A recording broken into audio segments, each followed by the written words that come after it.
What's up guys, Jeebs here, and today we're going on a little road trip, round trip to Vegas, so I'll give you an idea of exactly what it's like to take a Focus ST on a long road trip. It should be about 700 miles round trip. I have everything reset here in the dash, so to reset that you just hold down OK, and it reset. So there we are. I don't have a full tank, as you can see, just above 3/4. I will be reviewing everything: ride quality, gas mileage, is there enough space in the car, are the seats too aggressive, are they comfortable, and we'll go from there. Just hit 39,000 miles. Out in front of me here is a 2017 Civic Si sedan, and it's actually a car that I considered getting when I got my new job because of how much driving I do now. It's coming up here. But for how much driving I do now, the miles per gallon on that thing is insane, and I actually get paid per mile that I drive. So I only get, there it is, it's only 14 cents a mile, but it actually, that adds up if you do a couple thousand miles a month. Plus, with a more efficient car, you would actually get more back, spend less on gas. It just has a little bit more space in it. The ST is good if you want to like stuff a bicycle in the back, you can fold the seats down, but for the stuff that I carry, I can't have that gap in the seats. I really need it to lay flat so nothing can get lost in between the seats. So I considered that, and I'm also considering a Porsche Macan, which would not be more efficient, it'd be less efficient, but it might be a little more fun to drive on a daily basis. Well, not fun to drive on a daily basis, but more reasonable to drive, just because it's an SUV, it has a lot more space in it. I don't know, it'd be fun owning a Porsche. You can get them for like mid to low 40s, and I can get a Macan S or a Macan just standard. The Macan S has like 380 horsepower, I think. And the regular Macan is the same as this. It's a 4-cylinder. It's like 252 horsepower and 270 foot-pounds of torque. But it has a PDK transmission, so the shifts would be like blistering fast. So I don't know. I'm just considering that. But yeah, let's get back on track with the ST. So just about every car has this by now, but I wanted to show you the cruise control system in the ST. So you have the on and off. Basically, we'll just turn it off right now, but you have the on, so you hit this, then you hit set, boom, and it takes the speed that you're going and sets it to that. Now, if I want to increase a little bit, just hit this little plus. And I think this whole control panel is just a really nice little simple thing. So it has the resume, cancel, on, off, all that stuff.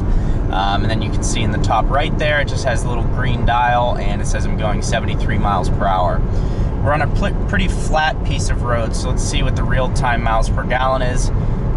Real-time is 33 miles per gallon, going 73 miles per hour, and it's fluctuating. So it's over 30, and my average since I started the trip is 27.1 miles per gallon, which is pretty good.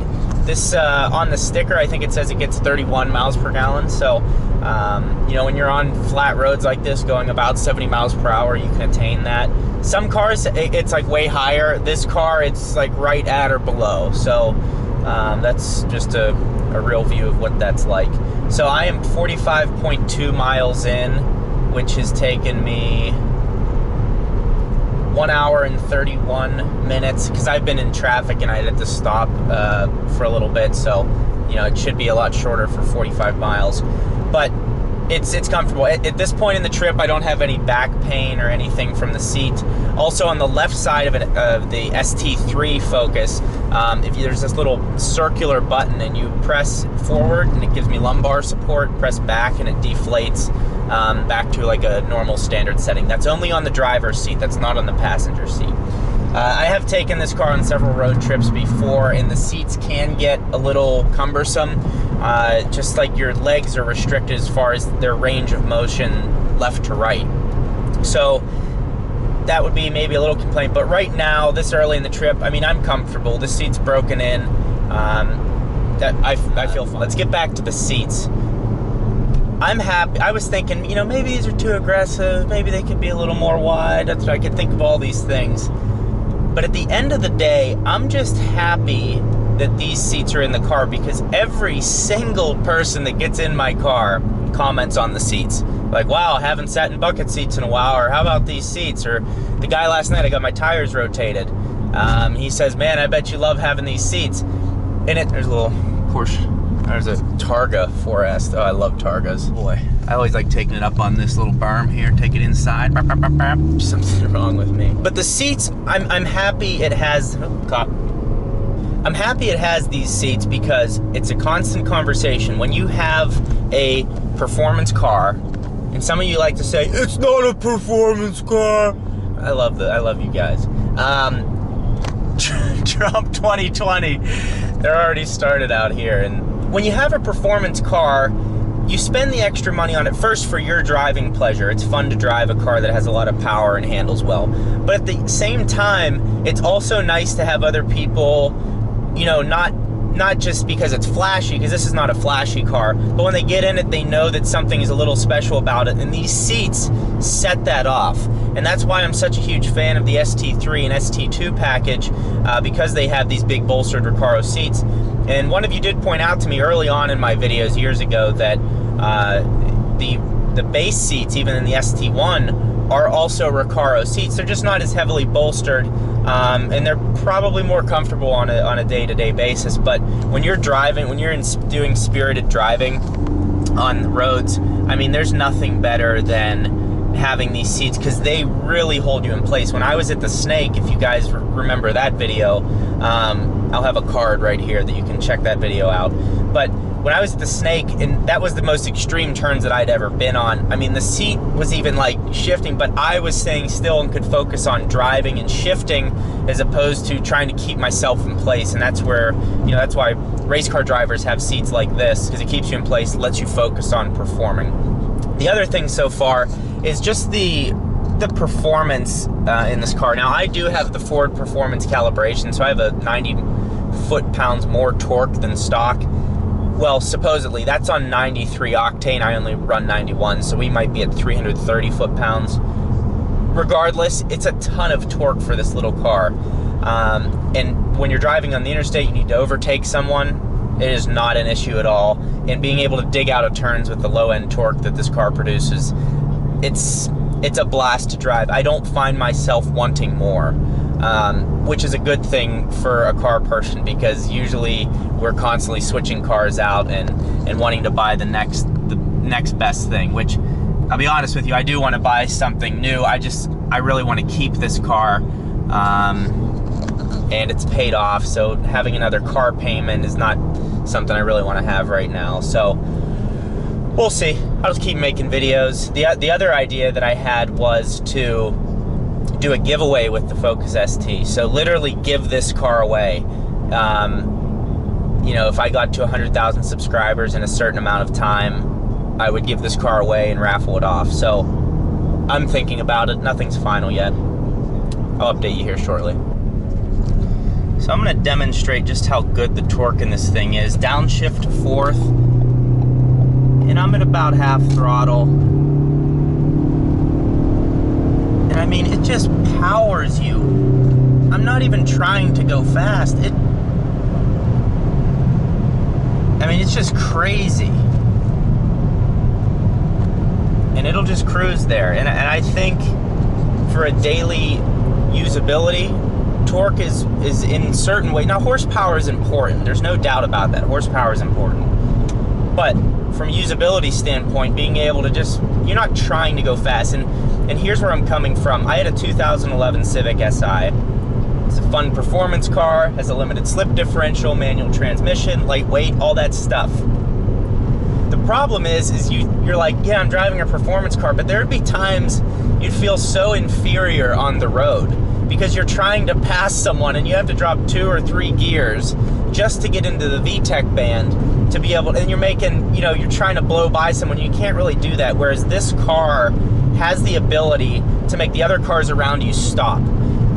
If you're driving something like I drove Dana's NSX a while ago, you hit the gas, nothing around you is faster than you, you're gone. This is not, obviously not that, but it has the ability to really overtake just about anything, any normal car that you're trying to overtake, whereas the level where the Civic is at, it just didn't have that. You felt inferior on the road, and I'm never worried about being able to overtake or do anything, whether I'm going uphill or have a full load in the car. The power and torque is always there, and that's the point that I'm trying to make with that. So let's check out the miles per gallon. Wow, we're averaging 28.3 miles per gallon after 78.9 miles. So that's pretty good. 183 miles to an empty tank. And I'll probably stop at the nearest Shell here when I see one next. But it's always uncomfortable when you're going over terrain like this because there's nothing around. There's no anything. Like when you're on... Derek's calling. Just on the phone, got off the phone with DJ, but while I was on the phone, I saw a fully camouflaged Camaro ZL1, and I also saw the new BMW Z4 in full camo being tested. One of the cool things about being out here in Arizona, it's one of the hottest places on earth consistently, so they do a lot of heat testing, even though they're not doing that right now, and I'm not sure why that was still in camo because they've already revealed it, from what I understand. But you see a lot of camouflaged cars, like tons. Mercedes and Nissan both have a testing ground out in Arizona, so it is kind of cool. You see them every once in a while.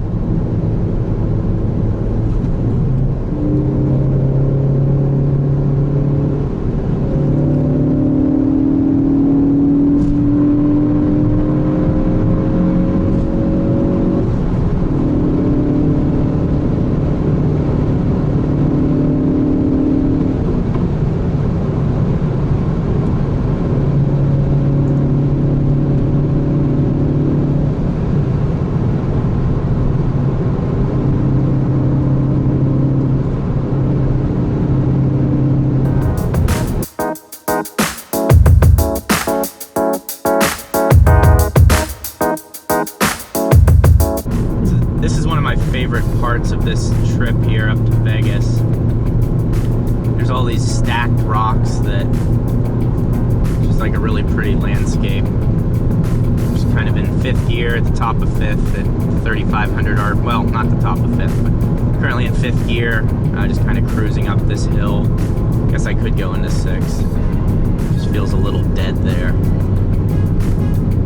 Fifth gear just feels better. I like to have a little hum in the engine, unless I'm just on flat land. But anytime I'm going uphill, I like to put a little, the engine spinning a little bit more.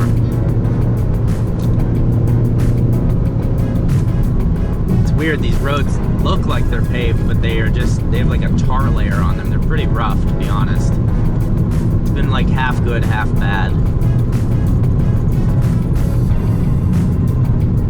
Yeah, I don't know if you can see, but this, like right up this plateau, there's all these beautiful stacked rocks. You should be able to see right about now up there. There's all these kind of cool. I just wish the road was a little bit better. See if the left lane's any better. Yeah, left lane is definitely better. The right is a mess. It's another cool part of the road here. It kind of like goes up and down like a roller coaster. You know, you'd love to be going through this at about 120, but can't all get our way.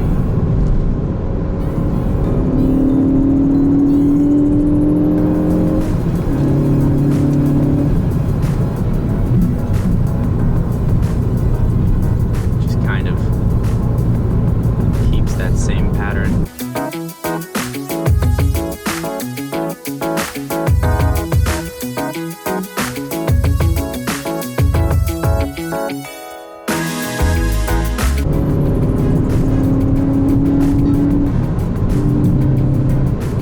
Sound Imposer too. I've never really had an issue with that.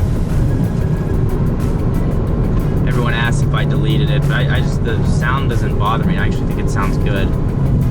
So I'm currently in Bullhead City. So this is about an hour and a half, I think, south of Las Vegas. I have to make a stop here before I go to Vegas, but I had no clue this existed. It's like there's a river. You can't see the river, but it's right in front of all those big buildings. It's like a mini Vegas strip. Davis Camp Park. It's the crazy, I literally came around the turn and just started smiling. I was like, what the hell is this place? Bullhead City. Might have to spend a day looking around Bullhead. All my work stuff is done for the day, and now we are in between Bullhead and Las Vegas, and this road is nuts. It is wide open, as you can see, 2 lanes here, 2 lanes there, and we're just going through these mountains. I did see one cop, he just drove past me about 5 minutes ago, but it is wide open, beautifully paved roads. I don't even know how you would build a road like this, but it's here, and I'm getting to enjoy it now. Speed limit is, well, we're in Mexico, so it doesn't really matter. Up and down through these valleys, it's pretty impressive. I really wish I would have brought my drone so I could give you an aerial view of what I'm seeing. It's really cool. It's really hard for me not to go about 120 consistently because these big sweeping turns would be fun. Gas mileage, 29.6 miles per gallon. That will probably go down a little bit since we're going more uphill through these mountains. There was a huge downhill going into Boulder City, so that's why that increased. But 29.6 mile per gallon average on this trip, that's impressive. Kind of interesting here, I'm on 95 north, and each of these signs says this segment is dedicated to, and it's like the Vietnam War veterans, this says the Persian Gulf War veterans, veterans of the global war on terror, and that was the last one.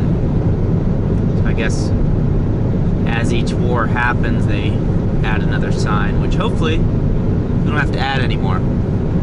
But this is just crazy. This straightaway is one of the longest I've ever seen. And the road is perfectly smooth, so you could easily top your car out on this road. I just don't have a radar detector or anything to be able to do it. I would like to do it. Personally, I'm not a person that goes after top speed runs. I much rather go around, you know, like a road like the Snake, sharp turns, test the handling ability of your car compared to top speed. But yeah, just look at that flat. It just goes on forever. There's so much land out here. Pulled over for a little photo sesh there. But I'm gonna go ahead and kind of wrap up my thoughts on this just because it's getting dark, but I do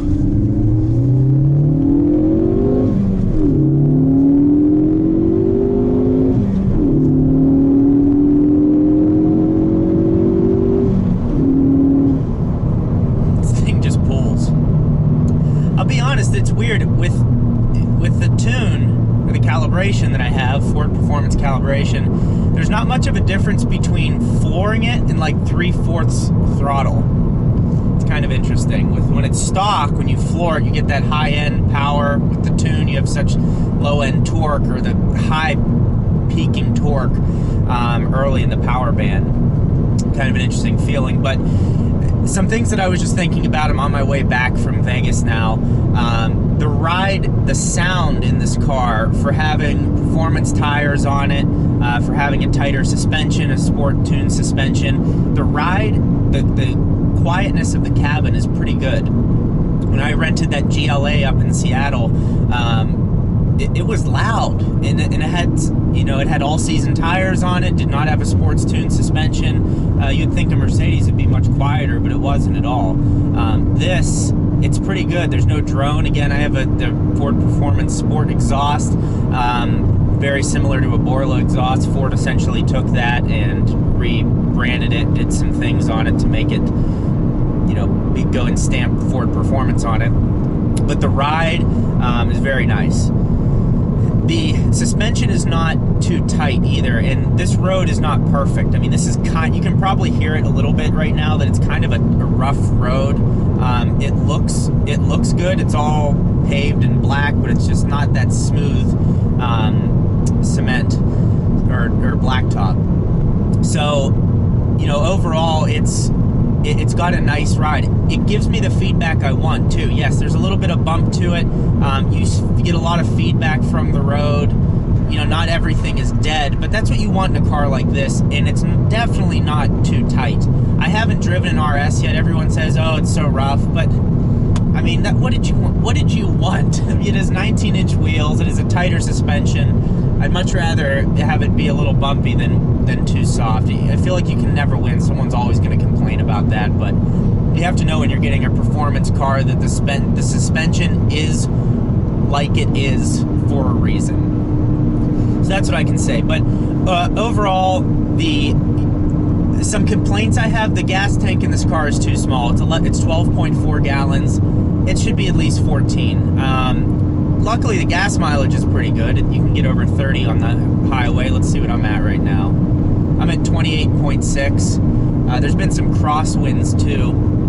At one point, there was such a bad crosswind that there was like a hum. I turned off the radio and was like, what is that sound? I thought something was wrong with the tire, but there was a terrible crosswind going across the car that it was either hitting the wheel or it was the front of the car. I'm not sure what was causing the hum, but it was pretty loud. But yeah, the gas tank could be bigger in this car. That would be convenient. Again, ride quality is good. Sound in the cabin's good. Infotainment system is awesome. The sound system in the ST is okay. I have the best sound system you can get from the factory. It's okay. The speakers here they're like paper. Several people who are more into the sound in the car have replaced them and said they're just junk. That might be something I do down the road. You know, I don't have a car payment, so any money that I make from YouTube now can go toward modding the car or doing extra add-ons like that might be worth it. There are some things I want to do probably before upgrading the speakers, even though that's not that expensive of an upgrade. But it's a good car. I mean, it's the back seats, you know, if you have to constantly haul people around, the WRX has a bigger back seat, like much more comfortable, where you wouldn't have to adjust the front seats and people could comfortably fit back there. I guess the advantage the ST has is it being a hatch. You can fold these down and get something much bigger in the car. But if you don't want to mess with the seats at all, the trunk of the speed limit just went from 65 to 35. The trunk in the WRX is more usable, I think, on a daily basis. You can fit like 4 sets of golf clubs back there, and you know, you don't have to fold this. Like, even for my set of clubs, I mean, I have to take out my driver in 3-wood usually. I don't even bother with that. I just pop this seat down and lay them in diagonally. So it's a good road trip car. It's fun. I will always say this compared to the WRX. My friend Chris, he just bought a WRX, and we'll be doing some videos with that soon because it has the STI performance exhaust. So I want to do some revs side by side and test it. But I drove his car, and it's kind of unfair because I have the calibration on this. But when you're taking turns in that thing, it's so confidence-inspiring. You're on rails. It just grips. But the chassis is, there's a nice black STI right there. The chassis is just not as lively as this car. I think this is there's a bunch of SEMA Mustangs right there. Oh my God. The chassis is just more lively on this car, and I think it's a more exciting car to drive in that manner. Now, I think a lot of the reason that Chris got his WRX was because it has all-wheel drive. Also, he was saying, like, how many people wave at you and say nice car when you're in the Subaru family. STI drivers, WRX drivers, Outback drivers, you know, it's just, you're in a much, I feel like the Subi drivers are much more into their brand than, I guess, like Ford drivers. That's just what I've noticed. Even when I drove my buddy's STI around, I mean, they just notice. So yeah, so we'll be having some videos coming up on that. But overall, yeah, I mean, this is a great car to take on road trips. I think the interior is nice. It doesn't feel cheap. The steering wheel's great. The shifter is great. By the way, this shifter, this carbon fiber shifter, you can get this on Ford Performance's website. One of the things I was worried about are these numbers that are actually on here. First, you know, first, second, third, fourth, fifth, sixth, and the ST logo. I thought maybe because you touch it all the time, you'd rub this off, but there must be a layer over that protects it because it looks brand new. But it's $95 on Ford Performance website. I think it's something you should get. It's better than the stock shifter. It has a better weight to it, better feel to it. Yeah, I need to. That was like one of the things. I remember when I test drove this car. The second I got in it, the guy at the dealership let me take it. He gave me the keys to go ahead, and I was I actually appreciated that because I didn't have to BS with someone in the car, and I could really focus on the Focus. I got in it, drove it about 100 feet, and I said, I'm buying this car. It took me another month to actually come to that decision, but that's what I ended up doing, and it was this exact car. So, yeah, it's just been a blast to drive. Now, don't get me wrong, I'm definitely looking at what's next, but I think I would highly regret selling this car just because I've had it since day one. I regret that with my Civic. I kept it in perfect condition. It had 60,000 miles on it, and I only got $11,000 for it, and it was a 2011. That just wasn't worth that. Like, still, I would love to be able to just get in that naturally aspirated VTEC engine and just take that. It was just a fun car to drive. It was simple. There was no technology in it, so it was going to last forever. Whoever got that got a great car. I saved the VIN on it to maybe track it down someday. But I don't see myself getting rid of this car. It's just it's a lot of fun to drive. I love the cockpit. I love the carbon fiber trim. Some people are like, but the trim, I think, finishes the car. They're like, oh, I don't know if it's real carbon fiber. You know what? I don't know if it is either, but it looks like it is. And it's a Ford Focus. Like, I don't expect them to have a real carbon fiber weave, you know, in the interior. I don't care. I care about how it looks in here, and that it's from the factory and it has a great fit and finish. So overall, I'm happy with the car. And that's where we're going to leave it. We're almost at 40,000 miles. We're at 39,475 miles. So 40,000 mile update will be coming soon. I feel like I just did 36,000 mile update. But we'll be doing that soon. Plenty of videos to come. I have some upgrades that I need to get done. I'm going to try to do that this weekend. But that's all. Thank you guys for watching. If you're new to the channel, subscribe. We're almost at 10,000 subscribers. Hopefully in a year from now, you'll be watching this and I'm at 1 million subscribers. And you'll be like, wow, almost at 10,000. Wouldn't that be great? Thanks everyone for watching. Like if you haven't already. Subscribe to the channel. Have your family subscribe. Brothers, sisters, cats, dogs, Ford haters.